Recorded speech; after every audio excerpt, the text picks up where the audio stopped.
Bismillah.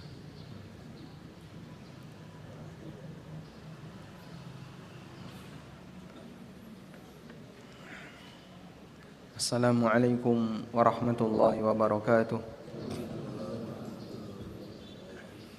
Alhamdulillahi rabbil alamin.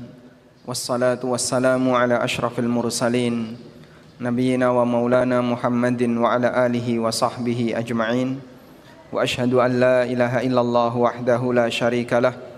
Wa ashhadu anna Muhammadan abduhu wa rasuluh sallallahu alaihi wa ala alihi wa sahbihi wa man tabi'al huda ila yaumiddin. Alhamdulillah, puji syukur kita haturkan kehadirat Allah. Pagi ini kembali kita lanjutkan kajian dengan membaca kitab Khudh Aqidatak. Dan insyaallah kita akan melanjutkan di halaman berapa? 33. Tentang mencintai Allah dan Rasulnya sallallahu alaihi wasallam. Kita akan baca terlebih dahulu. Nah, tafadhal. Bismillah, salatu wassalamu ala rasulillah. Wa ba'du.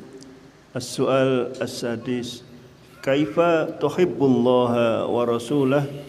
Al-jawab, uhibbuhuma bi ta'atihima wattiba'i awamirihima. Qala ta'ala, qul in kuntum tuhibbunallaha fattabi'uni yuhibbukumullah wa yaghfir lakum dhunubakum wallahu ghafurur rahim. Surah Ali Imran. Wa qala sallallahu alaihi wasallam, la yu'minu ahadukum hatta akuna ahabba ilaihi min walidihi wa walidihi wan nasi ajma'in. Muttafaqun alaihi. Kaifa tuhibbullaha wa rasulah? Bagaimana cara Anda mencintai Allah dan Rasulnya? Jawabannya, uhibbuhuma, aku mencintai Allah dan Rasulnya, bi ta'atihi, dengan mentaati Allah, bi ta'atihima, dengan mentaati Allah dan Rasulnya, wattiba'i awamirihi, mengikuti perintahnya. Hilang.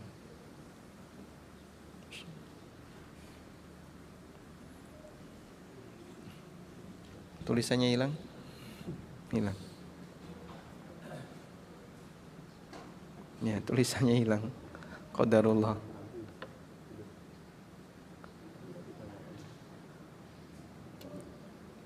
Ya, coba kita ambilkan dari sini.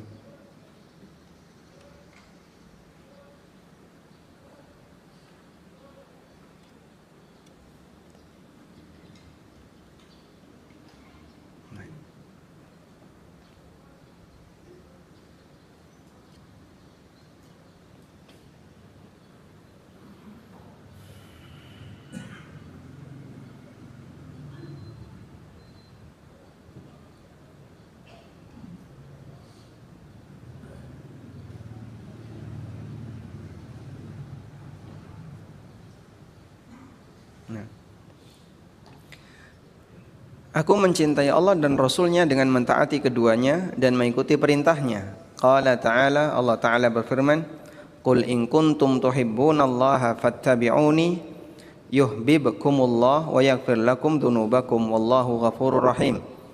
Katakanlah, kalau kalian mencintai Allah, maka ikutilah aku. Aku di sini siapa? Nabi Muhammad sallallahu alaihi wasallam. Yuhibbukumullah, niscaya Allah akan mencintai kalian. Wa yaghfir lakum dzunubakum, dan mengampuni dosa-dosa kalian. Wallahu ghafurur rahim, dan Allah Maha Pengampun lagi Maha Penyayang. Kemudian dalam hadis yang sahih, Rasulullah sallallahu alaihi wasallam bersabda, la yu'minu ahadukum hatta akuna ahabba ilaihi. Kalian tidak akan beriman sampai aku menjadi orang yang paling dia cintai, min walidihi wa waladihi wan nasi ajma'in, dibandingkan orang tuanya, anaknya, dan semua umat manusia. Muttafaqun alaih, hadis riwayat Bukhari Muslim. Dua dalil ini mungkin sangat sering kita dengarkan, baik dalam ceramah maupun dalam rekaman-rekaman kajian atau yang lainnya. Membahas tentang bagaimana konsekuensi ketika seseorang mencintai Allah dan Rasulnya Sallallahu Alaihi Wasallam. Dan di surat Ali Imran, Quran surat Ali Imran, ayat 31, ayat yang tadi kita baca, Qul in kuntum tuhibbunallaha fattabi'uni yuhibbukumullah. Ayat ini disebut oleh para ulama sebagai ayat apa? Disebut dengan ayat ujian, mihnah. Disebut dengan ayatul mihnah, ayat ujian. Karena ayat ini mengajak orang untuk membuktikan pembenaran klaim dia. Qul in kuntum tuhibbunallah, katakanlah kalau kalian mencintai Allah. Sehingga di situ ada klaim, pengakuan, kemudian ada pembuktian, pengakuan, ada pembuktian, pengakuan, lalu ada balasan. Pengakuannya bentuknya apa? Mengaku mencintai Allah, mengaku cinta Allah. Bagaimana bentuk pembuktian ketika seseorang mengaku mencintai Allah? Pembuktiannya adalah dia harus ikut utusan Allah. Dia harus ikut utusan Allah. Karena mengikuti utusan sama dengan mengikuti yang mengutus. Apa balasannya? Dia dicintai Allah, dan diampuni dosanya. Yuhibbukumullah wa yaghfir lakum dzunubakum. Wallahu ghafurur rahim. Dalam satu ayat berisi 3 hal ini. Dan ini mengajarkan kepada kita bahwa kalau hanya sebatas klaim, semua orang bisa mengklaim.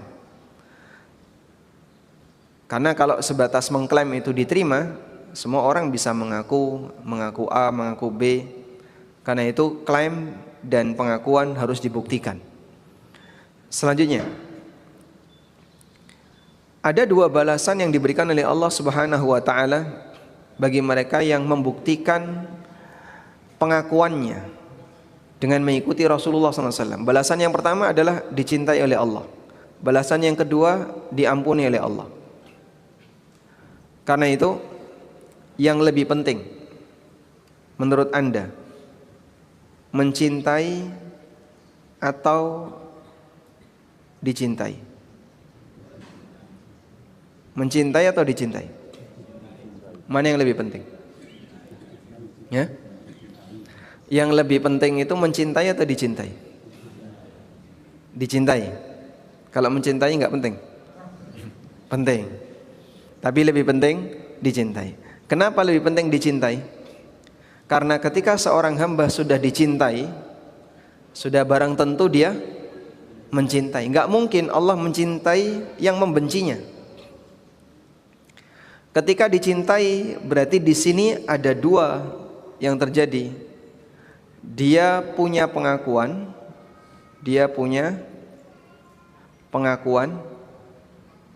Yang kedua, dia membuktikan pengakuannya.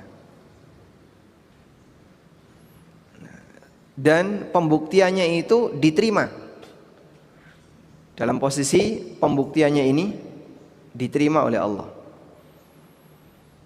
Ketika pembuktiannya itu diterima, maka dia akan mendapatkan balasan dicintai oleh Allah Subhanahu wa taala. Karena itu para ulama mengatakan laisa sya'nu bi an tuhibba wa innama sya'nu bi an tuhabba. Yang lebih penting bukan bagaimana kau mencintai, tapi yang lebih penting adalah bagaimana kau dicintai oleh Allah. Karena ketika seorang hamba dicintai oleh Allah, berarti dia punya pengakuan mencintai Allah, dia membuktikan pengakuannya dan pengakuannya diterima oleh Allah. Bagian akhir inilah kata kuncinya. Pengakuannya diterima oleh Allah Subhanahu wa taala. Baik. Selanjutnya, Nabi SAW mengatakan dalam hadis tentang mencintai beliau, dan ini menjadi syarat iman. La yu'minu ahadukum hatta akuna ahabba ilaihi min walidihi wa waladihi wan nasi ajma'in. Kalian tidak akan beriman sampai aku menjadi orang yang paling kalian cintai dibandingkan orang tuanya, dibandingkan anaknya, dan semua umat manusia. Kita memiliki beberapa orang yang berjasa dalam hidup, dan semakin besar jasanya bagi hidup kita, akan kita cintai. Cinta itu tumbuh karena dua alasan. Yang pertama apa, Pak? Sebagai balas jasa. Yang kedua, karena masih dibutuhkan. Ngerti nggih, Pak? Jadi jenengan kalau sudah umur 60 ke atas, 70 ke atas, masih dibutuhkan enggak, Pak? Nggih? Wis salah dibutuhkan. Sudah enggak dibutuhkan. Masih dicintai enggak, Pak? Atau urip-uripan?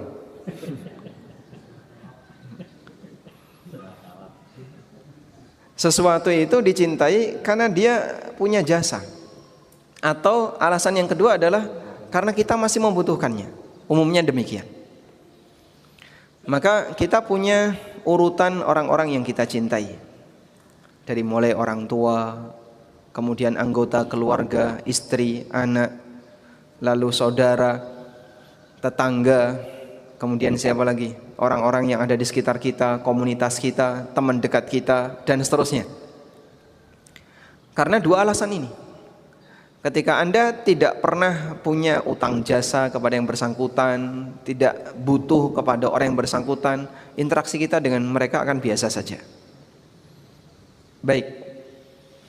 Selanjutnya, Nabi SAW menjadikan syarat iman itu adalah cinta beliau. Sampai beliau mengatakan, la yu'minu ahadukum hatta akuna ahabba ilaihi. Kalian tidak akan beriman sampai aku menjadi orang yang paling dia cintai. Syarat iman di sini adalah cinta Nabi sallallahu alaihi wasallam. Mengapa mencintai Nabi sallallahu alaihi wasallam menjadi syarat iman? Karena beliau adalah manusia yang akhlaknya paling sempurna, dan beliau adalah manusia yang paling berjasa bagi semua umat manusia. Sehingga posisi beliau paling dibutuhkan oleh manusia. Dengan kesempurnaan akhlak yang beliau punya, dengan ajaran yang beliau punya, dan beliau berjasa bagi masyarakat dengan dakwah yang beliau sampaikan hingga ajaran itu sampai di zaman kita. Maka mencintai Nabi SAW di situ karena dua alasan. Yang pertama, beliau adalah orang yang paling berjasa bagi siapa? Bagi semua manusia. Beliau orang yang berjasa bagi kita. Beliau orang yang paling berjasa bagi orang tua kita dan seluruh umat manusia. Maka kecintaan kita kepada Nabi SAW harus lebih tinggi daripada cinta kita kepada orang tua. Yang kedua, beliau yang paling sempurna akhlaknya dibandingkan yang lain. Dan karena kesempurnaan itulah beliau bisa memberikan arahan kepada semuanya sehingga beliau dibutuhkan oleh semuanya. Baik. Karena itu tingkatan cinta kepada beliau di antara manusia harus yang paling tinggi, mencintai Rasulullah sallallahu alaihi wasallam. Umar bin Khattab radhiyallahu anhu pernah mengatakan, "Ya Rasulullah, innaka la habbun nasi ilayya ghaira nafsi." Ya Rasulullah, Anda adalah orang yang paling aku cintai selain diriku. Apa kata Nabi sallallahu alaihi wasallam? Belum wahai Umar. Kemudian Umar menata hatinya. Setelah itu beliau mengatakan, "Ya Rasulullah, sesungguhnya Anda innaka la ahabbun nasi ilayya hatta nafsi." Sesungguhnya Anda adalah orang yang paling aku cintai, bahkan melebihi diriku sendiri. Maka andaikan dalam masalah pengorbanan, ketika seseorang diberi pilihan, ini ada ancaman yang mengancam Rasulullah SAW, mana yang kamu pilih? Membiarkan Nabi SAW mati tapi kau selamat, atau lebih baik kau mati namun Nabi SAW selamat? Maka Muslim harus milih yang kedua. Karena itu dulu para sahabat jadi tameng hidup bagi beliau. Pada saat kapan? Berbagai macam perang, sehingga mereka melindungi Rasulullah SAW. Ketika perang Uhud, pada saat pasukan musyrikin itu mengitari bukit Rumah, Jabal Ainain, kemudian menyerang kaum muslimin dari belakang, sehingga ada dua arah serangan kaum muslimin. Serangan yang terjadi pada kaum muslimin jadinya dua arah. Muslim, kemudian serangan dari pasukan Khalid, dan serangan dari pasukan musyrik sebelumnya. Akhirnya Nabi SAW beliau menyelamatkan diri dengan naik ke atas bukit Uhud. Lalu beliau memasuki sebuah celah namanya Syaqqul Mihraj. Syaqqul Mihraj. Di Syaqqul Mihraj Rasulullah SAW sembunyi. Ada celah sempit. Celah sempit itu yang dipakai sembunyi oleh Rasulullah SAW. Dan para sahabat jadi tameng beliau di situ. Abu Sufyan di bawah memanggil, "Hal minkum Muhammad?" Apakah di tengah kalian ada Muhammad? Karena Nabi SAW sudah di atas, Abu Sufyan masih di bawah. Kemudian Nabi SAW berpesan, "Jangan kau jawab." Apakah ada di tengah kalian hal minkum Abu Bakar? Apakah di tengah kalian ada Abu Bakar? Jangan dijawab. Apakah di tengah kalian ada Ibnul Khattab? Jangan dijawab. Walaupun Umar sudah gatel mau jawab. Tapi perjuangan mereka ketika menjadi tameng hidup Rasulullah SAW, mereka lebih siap mati, yang penting menyelamatkan nyawa Rasulullah SAW. Karena kecintaan para sahabat luar biasa kepada Nabi SAW. Sehingga yang seperti ini tidak kita miliki. Maka hati kita dibandingkan hati para sahabat tidak bisa dibandingkan. Ibarat langit dan bumi, bahkan bisa lebih jauh lagi. Taib. Selanjutnya, ketika Rasulullah SAW mengajarkan kepada kita agar menjadikan beliau sebagai manusia yang paling tertinggi untuk dicintai, maka konsekuensinya adalah mengikuti beliau SAW. Ada kaidah yang mengatakan, "Innal muhibba liman yuhibbu muti'u." Sesungguhnya orang yang mencintai akan taat kepada yang dicintai. Ilustrasi Pak ya. Ini ilustrasi. Si A meninggal dunia. Sebelum wafat, si A ini punya pesan tertulis. Di situ ada pesan tertulis. Si A berpesan, jangan diperingati kematiannya. Kematiannya jangan diperingati. Ini pesan si A. Dah. Kemudian anak-anaknya si A, setelah si A meninggal dunia, mereka beda pendapat. Ada anak-anak yang ikuti mazhab 1 dan ada anak-anak yang ikuti mazhab 2. Madzhab 1 ikut pesan si A. Madzhab 2 ikut budaya. Nah, anak-anaknya yang kedua ini bilang, kita harus memuliakan bapak. Dan sebagai bentuk memuliakan bapak, maka pasca bapak mati harus kita kasih peringatan. Maka memperingati kematian bapak itu dalam rangka memuliakan bapak. Anak-anak dua bilang, oh enggak bisa, bapak itu pesan, enggak usah dikasih peringatan. Bapak sudah ngasih ajaran, jangan diperingati pasca beliau mati. Ya saya harus mengikuti pesan bapak. Anak yang kedua bilang, wah berarti kamu tidak memuliakan bapak. Carane masuk koyo buang kucing. Bentuk memuliakan orang yang meninggal ya harus dikasih peringatan. Baik, terjadilah perbedaan pendapat antara kelompok anak 1 dan kelompok anak 2. Kalau Anda sebagai orang netral yang berkebangsaan NKRI tidak memiliki mazhab apapun, lalu diminta untuk menilai, sudah nilai saja berdasarkan pendekatan logika dan perasaan, nggak usah pakai agama. Nilai saja pakai pendekatan logika dan perasaan. Agamanya ditaruh di sebelahnya dulu ya. Kira-kira antara anak 1 dan anak 2 mana yang lebih berbakti?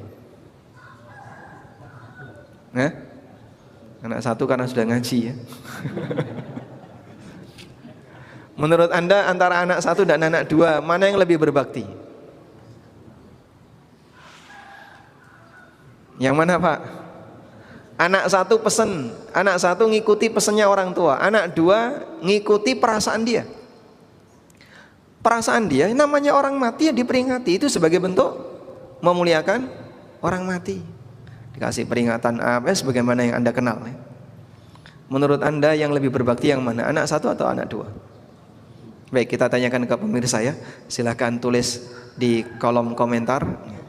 Anda yang berhasil memberikan kolom komentar terbaik, insya Allah boleh nonton video ini. Jadinya gimana ini?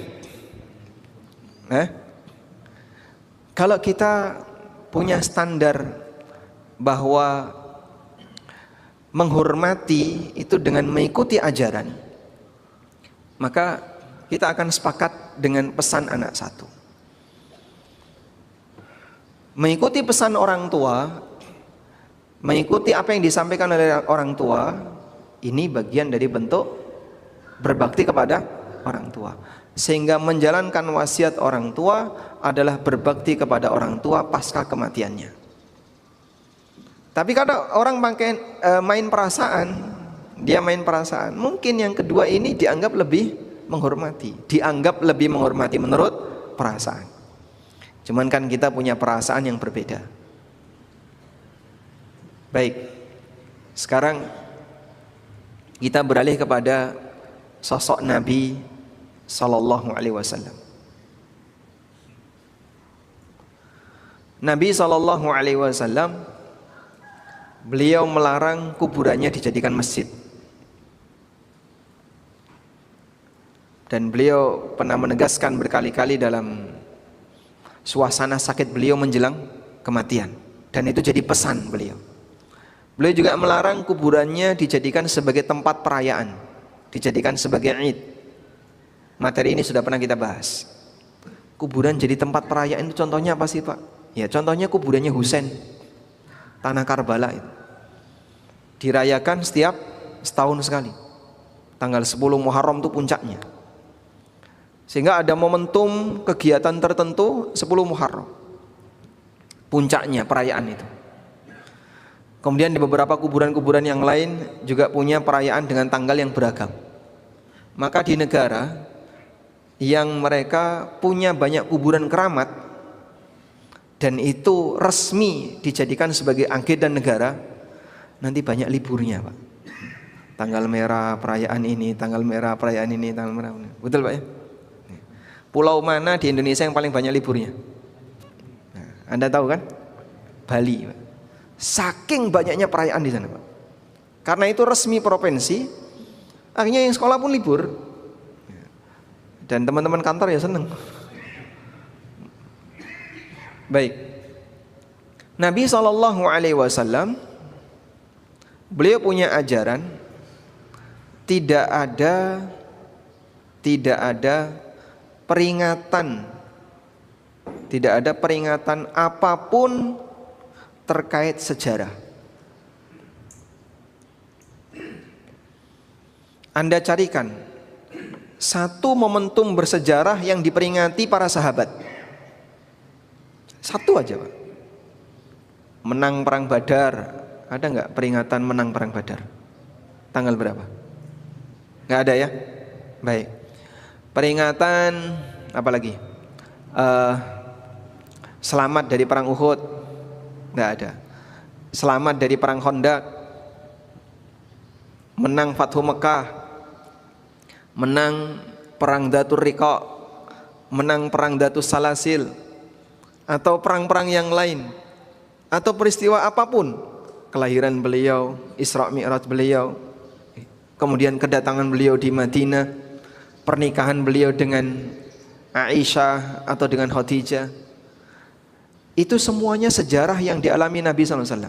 Sehingga kalau kita lihat dalam sirah Nabawi ada banyak momentum-momentum penting. Tanggal sekian, tanggal sekian, tanggal sekian. Bahkan tanggalnya ada. Tapi tidak ada satupun para sahabat, ulama tabi'in maupun tabi'in yang ngasih peringatan. Pak, kalau Idul Fitri dan Idul Adha, Idul Fitri dan Idul Adha, ini peringatan apa, Pak? Peringatan apa, Pak? Ya? Ada enggak momentum sejarah yang bersejarah di zaman Nabi SAW terjadi tanggal 1 Syawal, sehingga kemudian 1 Syawal diperingatkan jadi hari raya Idul Fitri? Ada? Tidak ada. 10 Dzulhijjah itu momentum peristiwa apa? Tidak ada. Sehingga hari raya kaum muslimin tidak ada latar belakang karena peringatan sejarah. Hari raya kaum muslimin tidak ada latar belakang karena memperingati momentum bersejarah. Sehingga hari raya kaum muslimin murni karena bimbingan dari Allah Subhanahu wa taala. Allah tetapkan hari itu sebagai hari raya, maka kita ngikuti berhari raya sebagaimana yang Allah tetapkan. Karena itu pada waktu Nabi SAW datang ke kota Madinah, beliau melihat masyarakat Madinah sudah punya hari raya.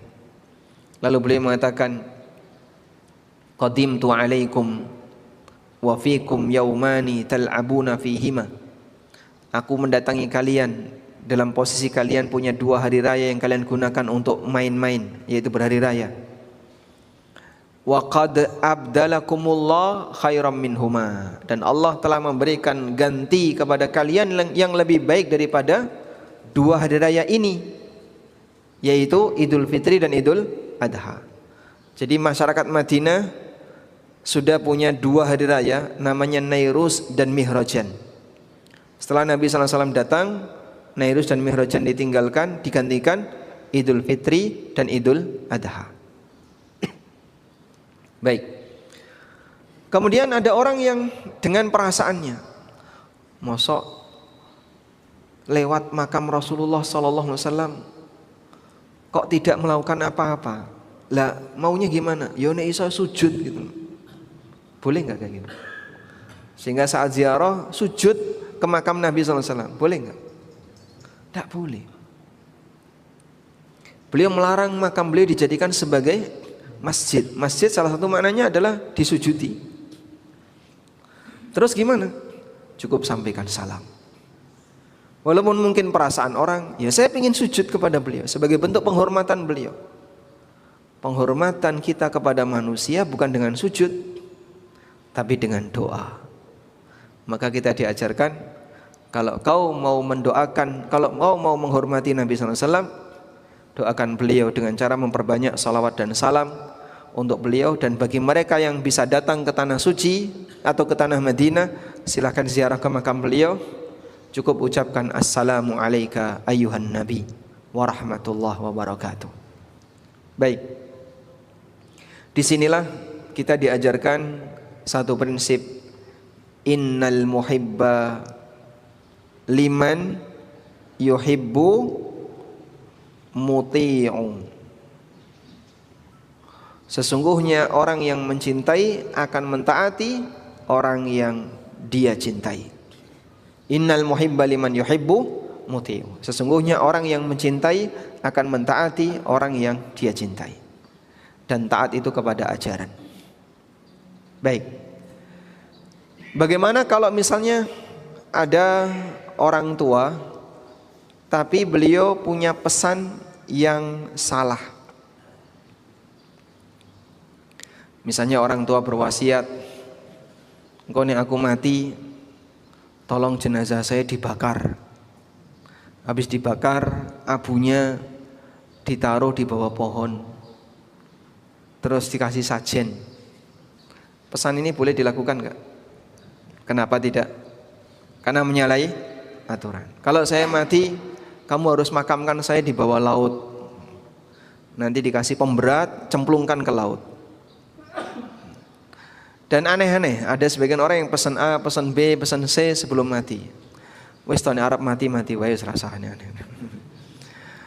Nah, kalau ada pesan yang enggak benar seperti ini, termasuk warisannya harus dibagi rata, anak lanang, anak wedok podo.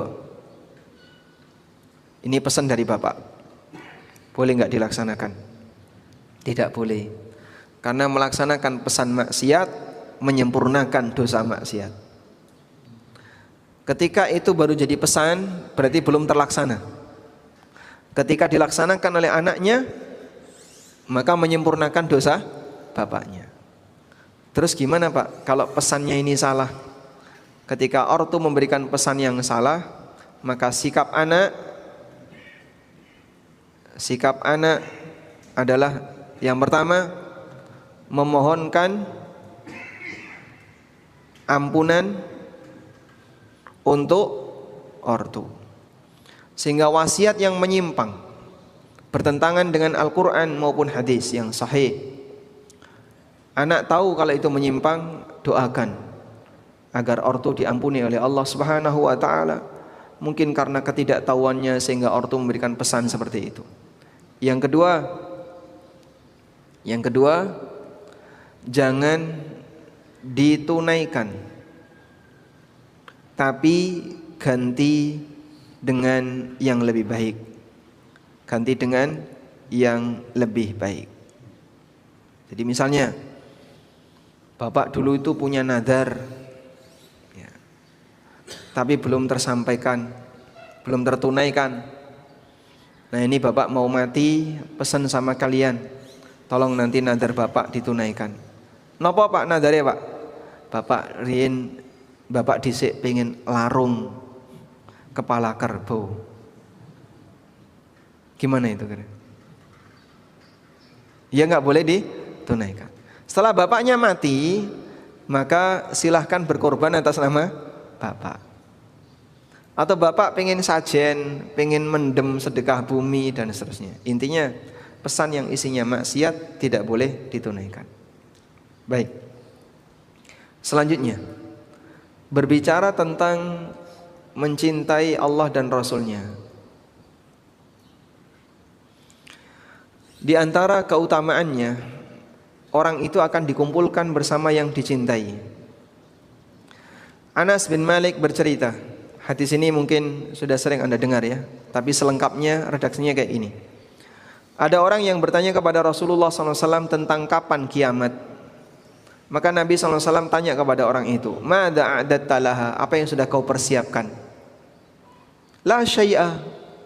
Kemudian orang ini mengatakan, aku enggak punya persiapan apapun, illa anni uhibbullaha wa rasulah sallallahu alaihi wasallam. Aku tidak punya persiapan apapun selain aku mencintai Allah dan Rasulnya sallallahu alaihi wasallam. Faqala, lalu Nabi SAW mengatakan, anta ma'an man ahbabta. Engkau akan dikumpulkan bersama orang yang kau cintai. Kata Anas, mendengar jawaban ini, Anas bin Malik mengatakan, fama farihna bi syai'in farahana bi qaulin Nabi sallallahu alaihi wasallam. Belum pernah kami merasa gembira melebihi kegembiraan kami ketika mendengarkan Nabi SAW bersabda, anta ma'aman ahbabta, kau akan dikumpulkan bersama orang yang kau cintai.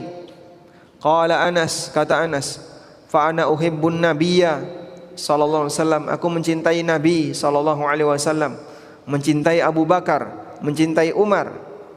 Wa arju an akuna ma'ahum bi hubbi iyahum, dan aku berharap bisa membersamai mereka, bisa membersamai Nabi sallallahu alaihi wasallam, Abu Bakar dan Umar, karena cintaku kepada mereka. Wa illam a'mal bimithli a'malihim, meskipun aku tidak bisa beramal seperti amal mereka. Modal cinta semoga bisa menyusul orang yang kita cintai. Anta ma'aman ahbabta, engkau akan dikumpulkan bersama orang yang kau cintai. I love gupi. Ada orang pakai kaos ya, saya mencintai ikan gupi. Berarti gimana itu? Kumpul karo gupi. Hadis riwayat Bukhari Muslim. Selanjutnya dari Umar bin Khattab radhiyallahu anhu, ada orang di zaman Nabi SAW namanya Abdullah. Dia diberi julukan Himar dan suka menghibur Rasulullah SAW, membuat Nabi SAW tertawa. Dan Nabi SAW mencambuk beliau karena minum khamr dan sering mabuk, kemudian dihukum, dicambuk. Fa'utiya bihi yauman, hingga satu hari dia ditangkap dalam kondisi minum khamr. Akhirnya dicambuk oleh Nabi SAW. Faqala rajulun minal qaum, tiba-tiba ada orang yang komentar, Allahumma al'anhu ma aktsara ma yu'ta bihi, terkutuk kamu, semoga laknat Allah untukmu, betapa seringnya kau dihukum karena minum khamr. Bolak-balik wingi mesti dicambuk, sekarang cambuk lagi karena minum khamr. Faqala an-nabiy sallallahu alaihi wasallam, lalu Nabi SAW membelanya, la tal'anu, jangan kau melaknatnya. Fa wallahi ma alimtu innahu yuhibbullaha wa rasulah, demi Allah aku tahu orang ini mencintai Allah dan Rasulnya. Hadis riwayat Bukhari. Maka bisa jadi ada tukang maksiat tapi hatinya mencintai Rasulullah sallallahu alaihi wasallam. Dan ini jaminan dari Nabi sallallahu alaihi wasallam. Kita tidak punya legalitas seperti ini, karena tidak ada wahyu yang bisa menjelaskan status kita ini apa. Apakah kita termasuk orang yang mencintai Allah dan Rasulnya sallallahu alaihi wasallam ataukah belum? Maka kita hanya bisa berharap, karena tidak ada legalitas itu. Tidak ada yang bisa menjamin, memvalidasi cinta Anda kepada Allah dan Rasulnya sallallahu alaihi wasallam. Satu doa yang mungkin Bapak Ibu rutinkan. Allahumma inna nas'aluka hubbaka wa hubba man yuhibbuka wal amala alladhi yuballighu hubbak. Allahumma inna nas'aluka hubbaka wa hubba man yuhibbuka wal amal alladhi yuballighu hubbak. Ya Allah, kami minta kepadamu cintamu dan cintanya orang yang mencintaimu, dan amalan yang bisa mengantarkan kami untuk mendapatkan cintamu. Dalam situasi ketika kita tidak bisa memastikan, maka didukung dengan doa. Sebagaimana kita tidak bisa memastikan apakah amal kita diterima, maka kita dukung dengan doa. Allahumma taqabbal minna innaka antas samiul alim. Baik.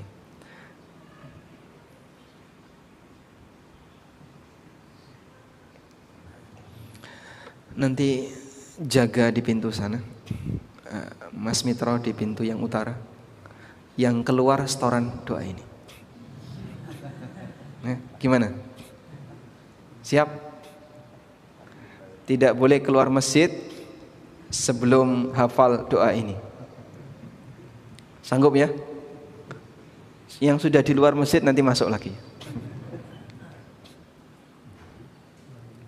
Allahumma inna nas'aluka hubbaka wa hubba man yuhibbuka wal amal alladhi yuballighu hubbak. Yuballighu hubbak.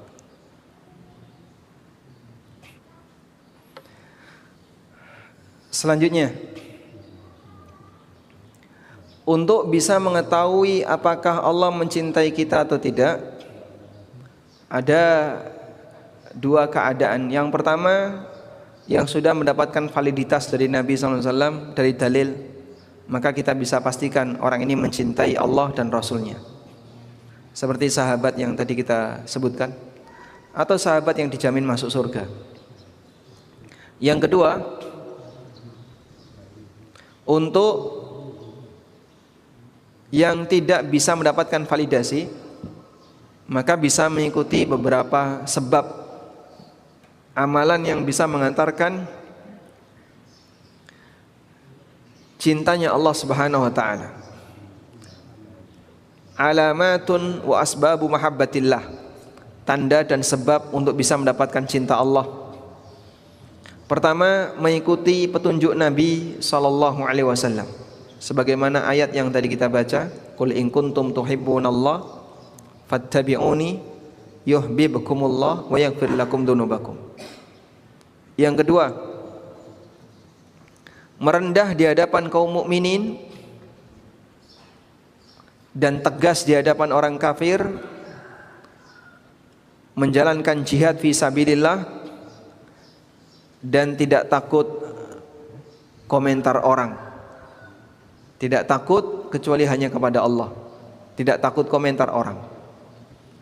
Ini disebutkan oleh Allah di surat Al-Maidah ayat 54. Ya ayyuhalladzina amanu may yartadda minkum an dini, wahai orang yang beriman, siapapun di antara kalian yang murtad, fasaufa ya'tillah, maka Allah akan datangkan biqaumin, sekelompok kaum, yuhibbuhum wa yuhibbuna, yang Allah mencintai mereka dan mereka mencintai Allah.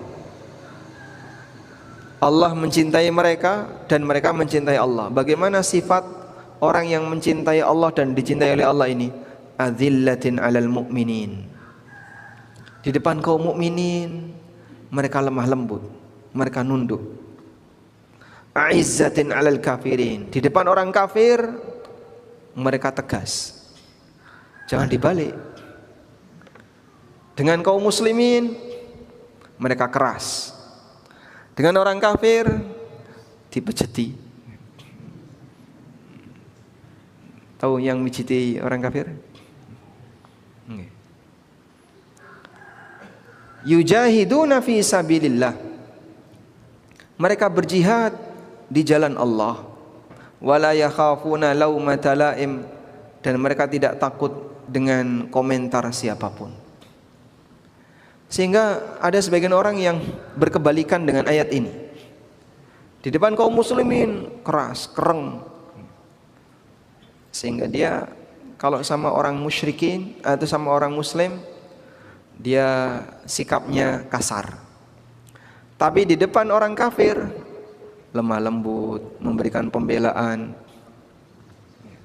Kajian dibubarkan, terus perayaan kekufuran dijaga. Dan jadilah orang-orang ini adalah orang-orang yang zalim. Padahal bisa jadi doa yang mereka baca mengenai mereka sendiri. Wa asghilidz zalimin bidzalimin.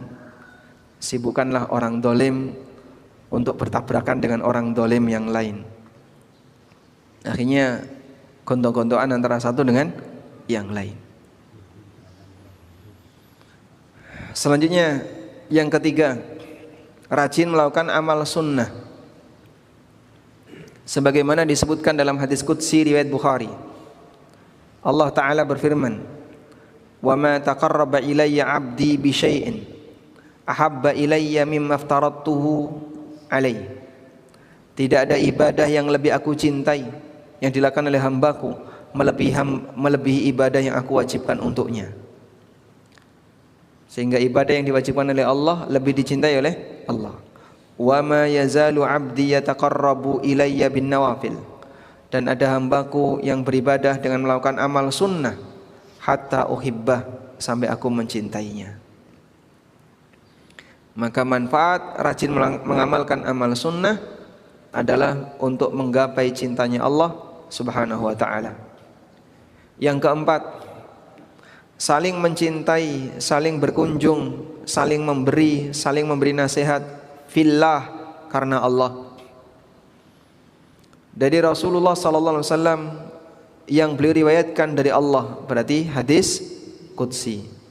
Haqqat mahabbati, berhak untuk mendapatkan cintaku. Siapa saja? Lil mutahabbaini fiyya, orang yang saling mencintai karena aku. Dudu sana, dudu kadang, tidak punya hubungan persaudaraan, tidak ada kegiatan hubungan karena kerja dan bisnis, tapi bisa saling mencintai. Kenapa? Karena duduknya jejer, sama-sama merem, sehingga senasib di belakang nyendernya bareng.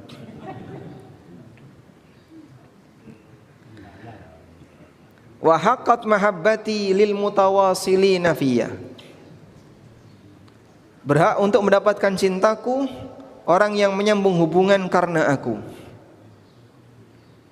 Sehingga dia saling berkunjung. Kenapa? Teman kajian, saling berkunjung. Oh, ini dulu teman umroh, ini dulu teman haji, ini dulu teman ini.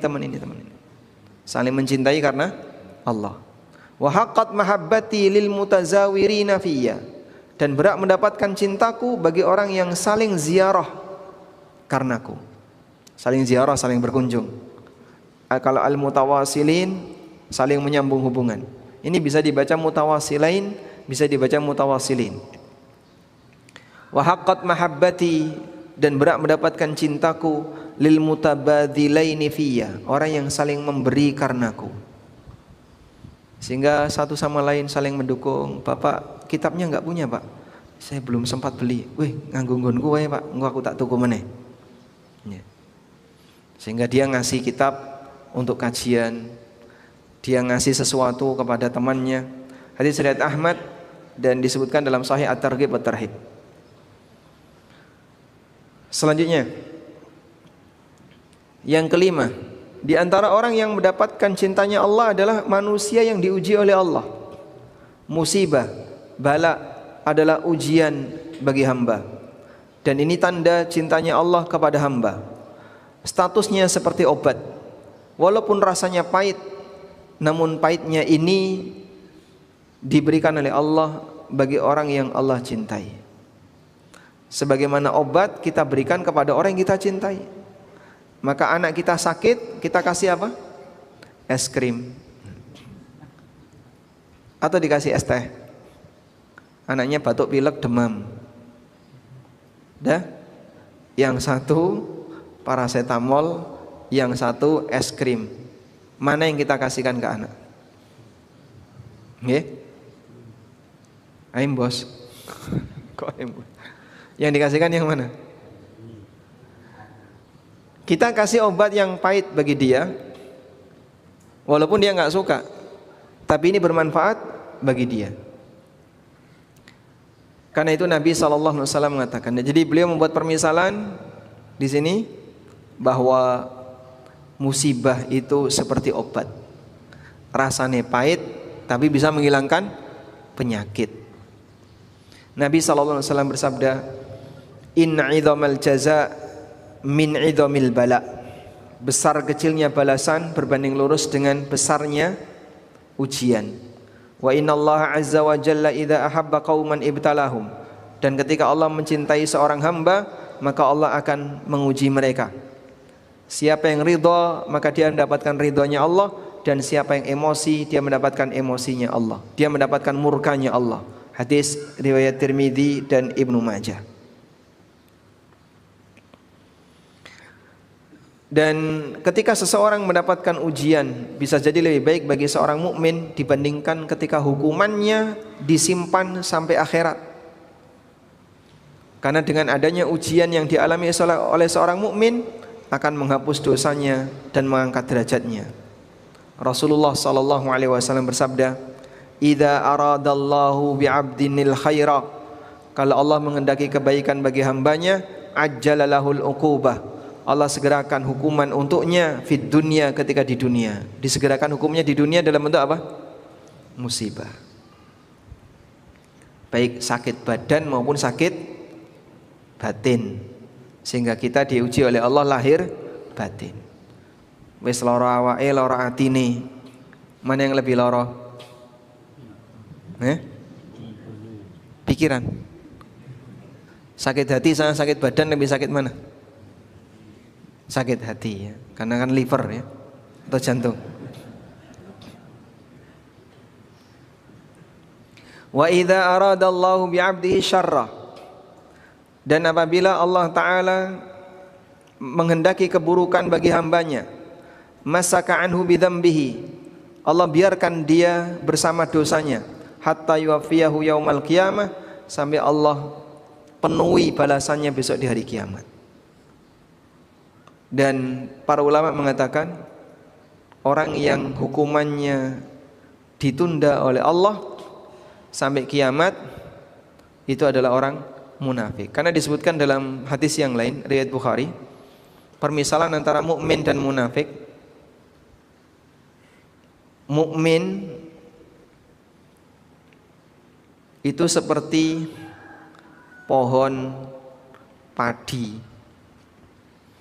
Ya bukan padi ya, di zaman Nabi SAW nggak ada padi. Seperti pohon gandum. Sedangkan munafik, beliau menyebut seperti pohon apa ini?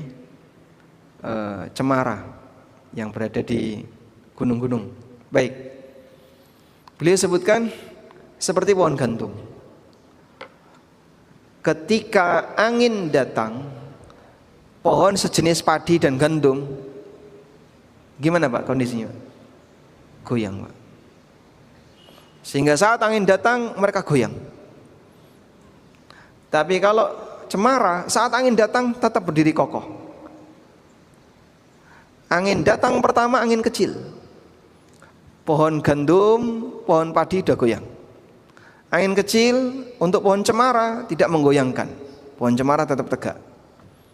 Sampai ketika Allah datangkan angin besar, pohon cemara ini jungkat. Nah itu maksudnya angin ini ujian dan musibah. Angin ini seperti ujian dan musibah. Bagi mukmin ujian dan musibah selalu menerpa dirinya, mengenai dirinya. Bagi orang munafik, dia diselamatkan oleh Allah dari musibah-musibah tadi, dibiarkan hidup di dunia dengan tenggelam aneka maksiat sampai datang adab paling besar, jungkat. Jungkat tuh bahasa Indonesianya apa? Rungkat, tumbang ya. Kemudian sampai seakar-akarnya hilang. Tapi padi akarnya tidak sampai tumbang, akarnya tidak sampai rungkat, disebabkan karena angin tadi. Karena itu saat kita mengalami ujian berupa musibah, sejatinya ini adalah azab yang diberikan oleh Allah untuk dosa yang kita lakukan, bisa jadi kafarah untuk kesalahan yang kita kerjakan. Kemudian di antara manfaat yang besar ketika orang mendapatkan cintanya Allah, yang pertama, dia akan dicintai oleh masyarakat dan diterima oleh masyarakat, diterima oleh penduduk bumi. Nabi SAW bersabda, Innallaha idza ahabba 'abdan, ketika Allah mencintai seorang hamba, da'a Jibrilah, Allah memanggil Jibril. Faqala, lalu Allah berfirman, hei Jibril, inni uhibbu fulanan, sesungguhnya aku mencintai si A, fa'ahibbahu, maka cintailah si A. Fayuhibbuhu Jibril, maka si A tadi dicintai oleh Jibril. Tsumma yunadi fis sama, kemudian Jibril memanggil para penghuni langit. Innallaha yuhibbu fulanan, Allah mencintai si A, fa'ahibbuhu, wahai kalian para malaikat, cintailah fulan. Fayuhibbuhu ahlus sama, maka seluruh penduduk langit pun mencintainya. Tsumma yudha'u lahul qabulu fil ard, kemudian diletakkan untuknya, dia bisa diterima oleh penduduk bumi. Sehingga orang ini punya banyak teman, diterima oleh banyak orang, kalau ngomong didengerin orang. Wa idza abghada 'abdan, ketika Allah membenci seorang hamba, da'a Jibrilah, Allah memanggil Jibril. Fayaqulu, kemudian Allah mengatakan, inni ubghidu fulanan fa'abghidhu, aku benci si A, maka kamu harus benci sama si A. Fayubghiduhu Jibril, maka Jibril pun membenci si A. Kemudian Jibril memanggil seluruh penduduk langit, sesungguhnya Allah membenci si A, maka bencilah kalian kepada si A. Fayubghiduna, maka seluruh penduduk langit benci sama si A. Tsumma tudha'u lahul baghdha fil ard, kemudian diletakkan kebencian ke seluruh muka bumi, sehingga banyak orang enggak suka kepadanya. Walaupun mungkin dia punya jabatan, walaupun mungkin dia punya posisi dan status sosial, tapi banyak orang enggak suka kepadanya. Hadis sahih riwayat Bukhari.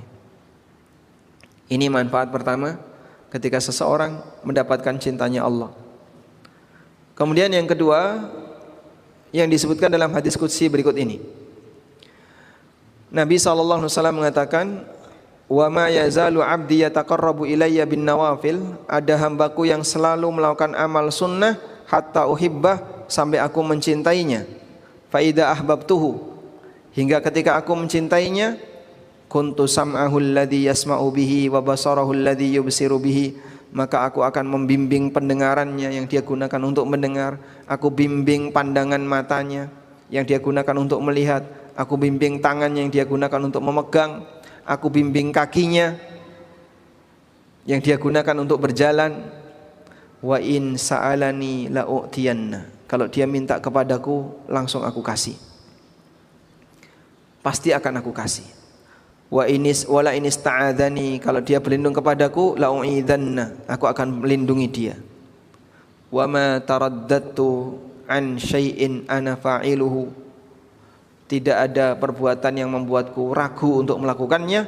Taraddudi an nafsil mu'min yakrahul mauta, melebihi keraguanku terhadap jiwa seorang mukmin yang dia belum ingin untuk mati.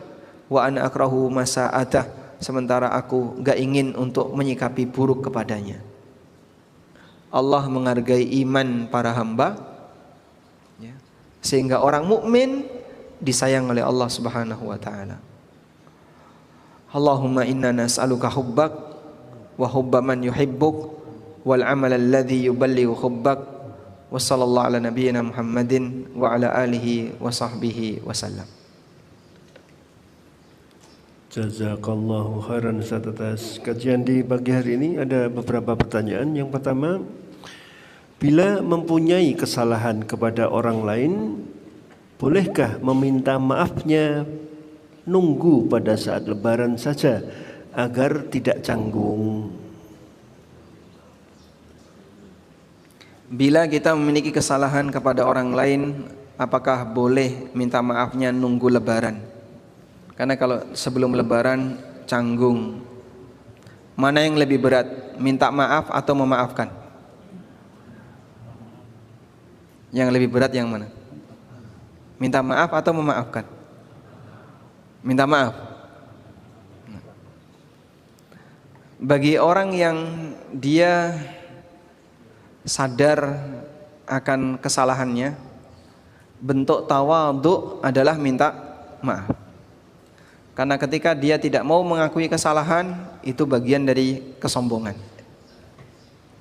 Iblis itu jelas salah, karena dia tidak mau tunduk kepada perintah Allah. Tapi saat ditanya oleh Allah, dia nggak ngaku salah. Allah tanya, ma mana'aka antas juda id amartuk. Apa yang menghalangimu untuk sujud ketika aku perintahkan kamu? Iblis memberikan jawaban, ana khairum min. Aku lebih baik daripada Adam. Khalaqtani min narin wa khalaqtahu min tin. Kau ciptakan aku dari api, sedangkan kau ciptakan dia dari tanah. Maka dia yang jelas salah tidak mau ngaku salah karena kesombongannya.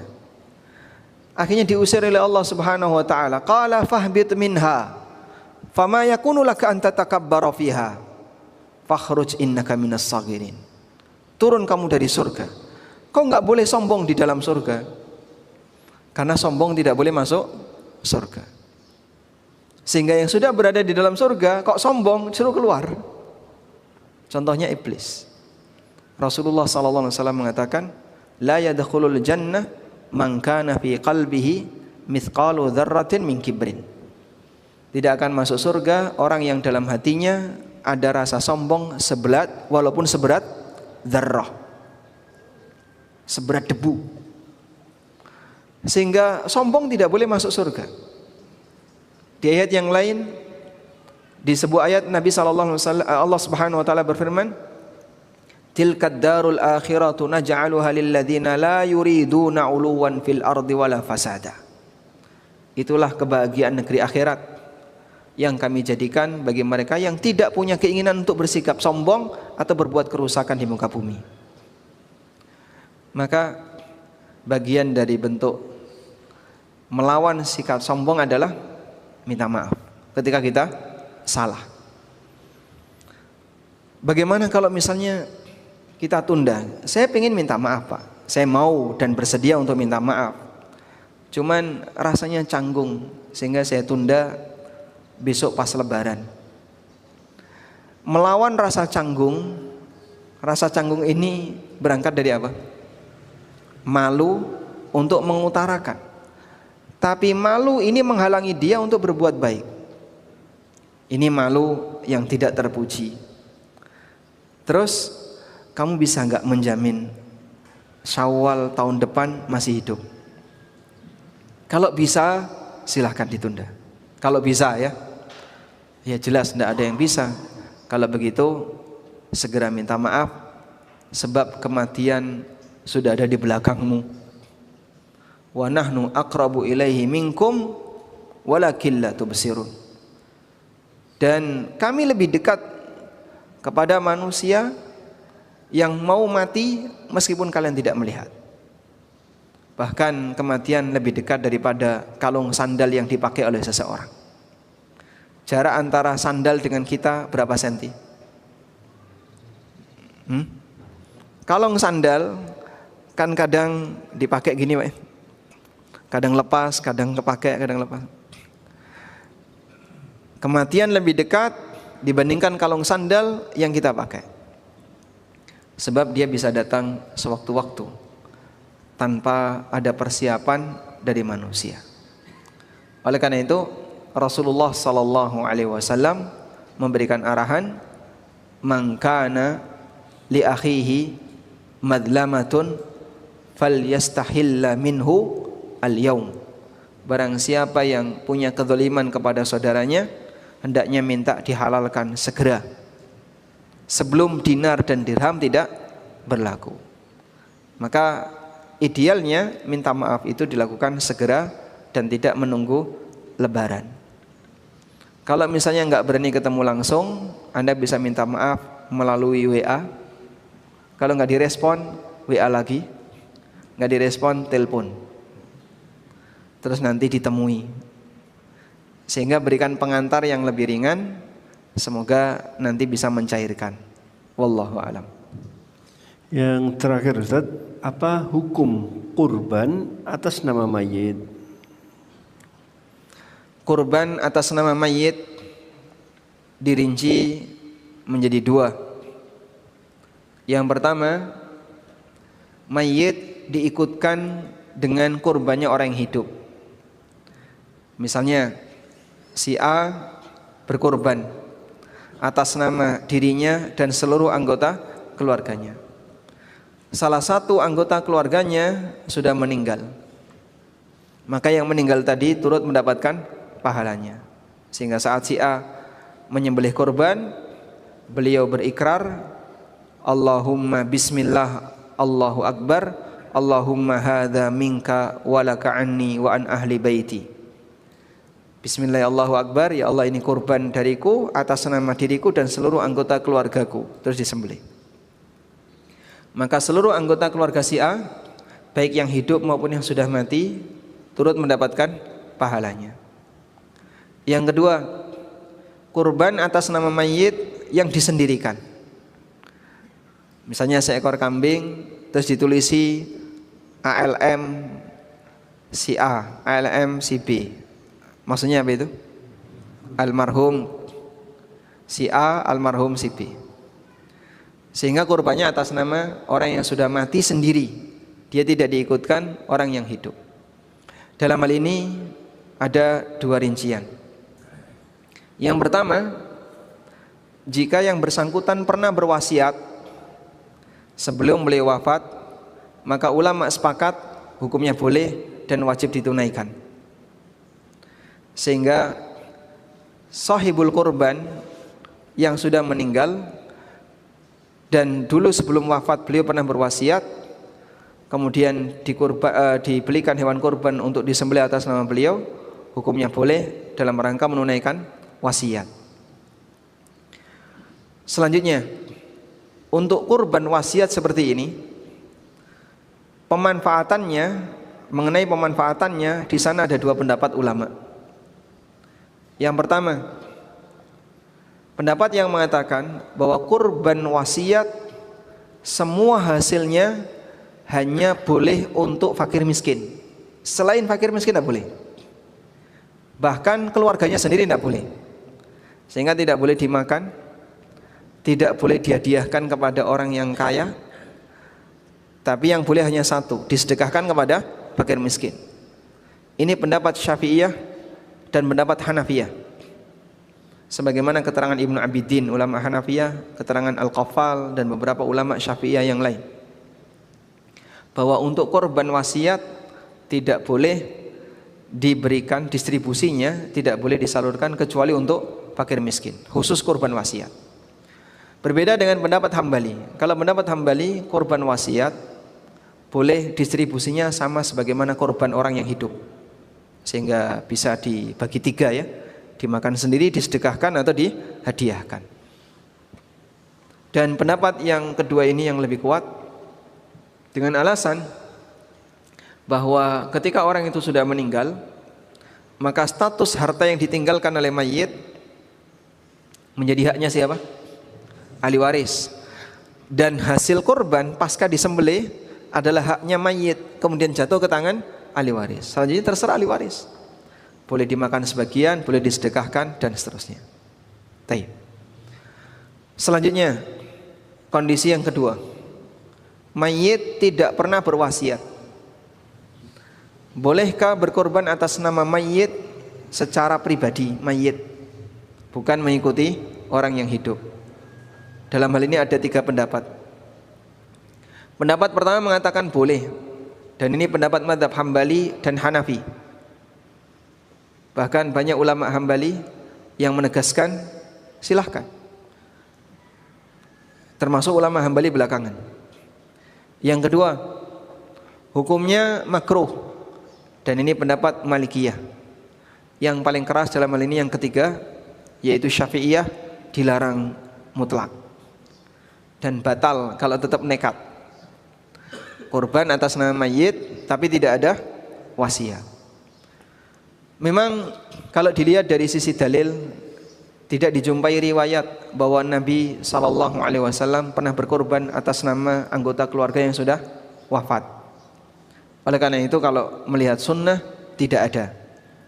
Namun apakah ini masuk sebagai amal yang boleh dihadiahkan untuk mayit? Ulama beda pendapat seperti yang tadi kita sebutkan. Dan sebagai kehati-hatian, sebaiknya mayit diikutkan dalam kurbannya orang yang hidup, bukan kurban sendiri atas nama mayit. Wallahu alam. Wassallallahu ala nabiyyina Muhammadin wa ala alihi wa sahbihi wasallam. Wa akhiru da'wana alhamdulillahi rabbil alamin. Wassalamualaikum warahmatullahi wabarakatuh. Waalaikumsalam.